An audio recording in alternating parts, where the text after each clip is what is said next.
ఇక నువ్వన్న మాట కాదు నేనన్న మాట కాదు కానీ 600కి ఇత్తి లేకపోతే లేదు ఇక పోతాం. వాడు సచ్చిన ఇయ్యాడు పో. 1800 రూపాయల డ్రెస్ 500-600కి ఇస్తాడా? ఇజ్జత్ ఇస్తాను. మళ్ళీ అట్లనే అడుగుతారు ఏందమ్మా మీరు?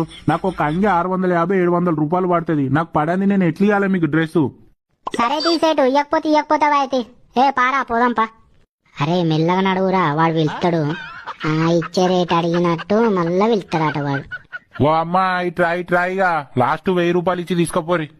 అమ్మతోడు 1800కి 1000 రూపాయలకి వచ్చిందా? సేటు లేదు 1000 కాదు కానీ గవ్వే 600 ఉన్నాయి, ఇత్తి లేకపోతే లేదు ఇక మేము పోతాం. అమ్మా నాకు పడకపోయినా కూడా నేను 1000 రూపాయలకే ఇస్తానా, ఎందుకంటే బోని బేరం మరిపోవద్దని. సేటు నా దగ్గర ఉన్నాయి గవ్వే 600కి ఈరా సేటు, నీకు బోని మంచిగా అవుతుంది. అమ్మా నువ్వైతే ఘోరంగా మాట్లాడతాను, ఘోరంగా అడుగుతాను. మరీ 600కి ఇస్తారా డ్రెస్? ఇక లాస్ట్ 800 అన్న ఇవ్వవా? పారా సేటు ఇచ్చేటట్టు లేడు, ఇక మనం పోదాంపా. అమ్మ ప్లీజ్ తీసుకోయే, 1800 అన్నోడు 800కే ఇస్తాడు, తీసుకోయే. నీకు తెలియదు గాని పారా బయటికి, మళ్ళా వాడే వెళ్తాడు గాని. ఓ అమ్మా ఇగరా ఏం పోతావు? ఇక తీసుకోపో, ఇంకో 50 ఇచ్చి తీసుకోపో. 650. ఇగో సేటు ఇక తీసుకొని 50 రూపాయలు ఎక్కువనే అయినాయి గాని ఏం చేద్దాం, ఇక వాడు తీసుకో అన్న బట్టి ఇక తీసుకో.